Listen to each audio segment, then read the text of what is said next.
Hello everyone, welcome to Java course on code mode. आज की इस क्लास में हम मिनिमम और मैक्सिमम फंक्शन के बारे में पढ़ने वाले हैं। तो अगर हमारे पास दो वैल्यू हैं और हमें उनमें से मैक्सिमम या मिनिमम निकालना है। मैक्सिमम का मतलब होता है सबसे बड़ा और मिनिमम का मतलब होता है सबसे छोटा। तो अगर हमारे पास दो वैल्यू हैं और हमें उनमें देखना है हमारी कौन सी वैल्यू बड़ी है, तो हम मैक्सिमम फंक्शन का यूज़ करेंगे।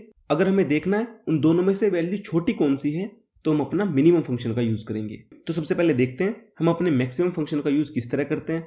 तो मैक्सिमम फंक्शन के यूज़ के लिए हमारे पास ये सिंटैक्स होता है। हमें लिखना है math.max वैल्यू 1 एंड वैल्यू 2 और उसके बाद सेमीकोलन लगा देना है। अब ये हमारी वैल्यू कुछ भी हो सकती है। ये हमारा एक डबल हो सकती है, हमारा एक इंटीजर हो सकती है, या फिर हमारा एक कैरेक्टर भी हो सकती है। तो सीधा अपने प्रोग्राम के अंदर चलते हैं। हमारे पास सबसे पहले मेन क्लास है, उसके बाद मेरा मेन फंक्शन है, उसके बाद मैंने एक प्रिंट स्टेटमेंट लगाया है जिसके अंदर मैंने 4 और 12 का मैक्सिमम निकालने की कोशिश की है। तो मैंने यहाँ पे लिखा है math.max और कोस्ट के अंदर अपनी दो वैल्यू दे दी है। अब जो हमारे कोस्ट है इनके अंदर केवल दो ही वैल्यू आ सकती हैं, तो इसलिए मैंने यहाँ पे केवल दो ही वैल्यू दी हैं। तो मेरे को यहाँ से 4 और 12 में से जो बड़ा होगा मेरे को प्रिंट होके मिल जाएगा। अगर मैं इस कोड को रन करा देता हूँ तो 4 और 12 में से मेरा यहाँ पे 12 बड़ा था, तो इस तरह मेरे यहाँ से 12 प्रिंट हो जाएगा। उसके बाद मेरे पास दो इंटीजर हैं, एक का नाम है a, एक का नाम है b।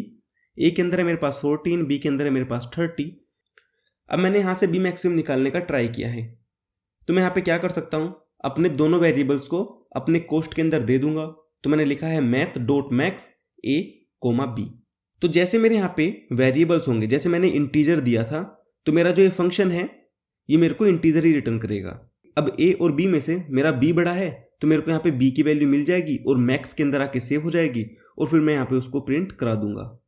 तो मेरे b की वैल्यू है 30 और मेरे को यहाँ पे 30 मिल रहा है। तो इस तरह से मेरे यहाँ पे पूरा मैक्सिमम का काम चलेगा।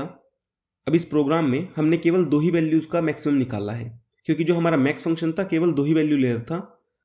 बट मेरे पास एक और वैल्यू है जिसका मेरे को मैक्सिमम निकालना है। मैं एक इंटीजर बनाता हूँ c नाम से, और जिसके अंदर मेरी वैल्यू है वो है 70 डाल देते हैं उसके अंदर। और अब मेरे को a, b और c में से मैक्सिमम निकालना है। तो मैं क्या करूँगा, सबसे पहले अपना फंक्शन लिखूँगा math.max और उसके अंदर मेरे को सबसे पहले अपना a वैल्यू देनी है। उसके बाद मैं कोमा लगाऊंगा और अपनी दूसरी वैल्यू दूंगा। और जब मैं अपनी दूसरी वैल्यू दूंगा उसके अंदर मैं अपने b और c में से जो मैक्सिमम होगा उसको दूंगा। तो मेरे को b और c का मैक्सिमम निकालना पड़ेगा। तो अगर मेरे को b और c का मैक्सिमम निकालना है तो मैं फिर वापस से अपना मैक्स फंक्शन यूज़ करूँगा। मैं लिखूँगा math.max और अब की बार अपनी b और c दे दूँगा। मैं देता हूँ यहाँ पे b, c और जब इस कोड को रन कराऊँगा तो मेरे अब की बार मैक्स के अंदर c की वैल्यू आएगी। रन कराता हूँ तो मेरे को यहाँ पे 30 की जगह पे 70 मिलेगा। तो इस तरह से मैं अपने तीन वेरिएबल का भी मैक्सिमम निकाल सकता हूँ। अगर हम यहाँ पे देखें हमारी वैल्यूज़ तो यहाँ पे भी दो ही गई हैं। इस वाले मैक्स फंक्शन के अंदर मेरे पास पहले a है और इन दोनों में से जो मैक्स निकल के आएगा मेरे पास वो है। तो वैल्यू मेरी यहाँ पे दो ही गई है और मैं अपने तीन वेरिएबल्स में से मैक्सिमम निकाल पा रहा हूँ। अब इसके बाद ऐसा ही हमारे पास मिनिमम का होता है।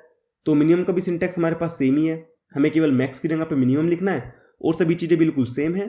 तो हमने यहाँ पे भी बिल्कुल सेम ही किया है। हमारे पास 4, 12 था, हमने पहले मैक्सिमम देखा था, अब की बार हम मिनिमम देखेंगे। मैं रन करा देता हूँ तो हमारा जो 4 और 12 था उसका मिनिमम आएगा हमारा 4 और मेरे पास दो वैल्यू हैं, एक है 14, एक है 30। उन दोनों का जो मिनिमम आएगा वो होगा 14।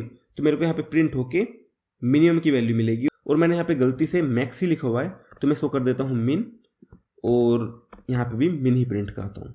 तो वापस रन कराऊंगा तो मेरे को वैल्यू सेम मिलेगी। तो इस तरह से मैं अपने मिनिमम फंक्शन का भी यूज़ कर सकता हूँ और अपने मैक्सिमम फंक्शन का भी यूज़ कर सकता हूँ। आई थिंक आपको समझ आया होगा हमें अपने मिनिमम और मैक्सिमम फंक्शन का यूज़ किस तरह करना है। अब इसके बाद आपके पास एक क्विज है जिसको आपको सोल्व करना है।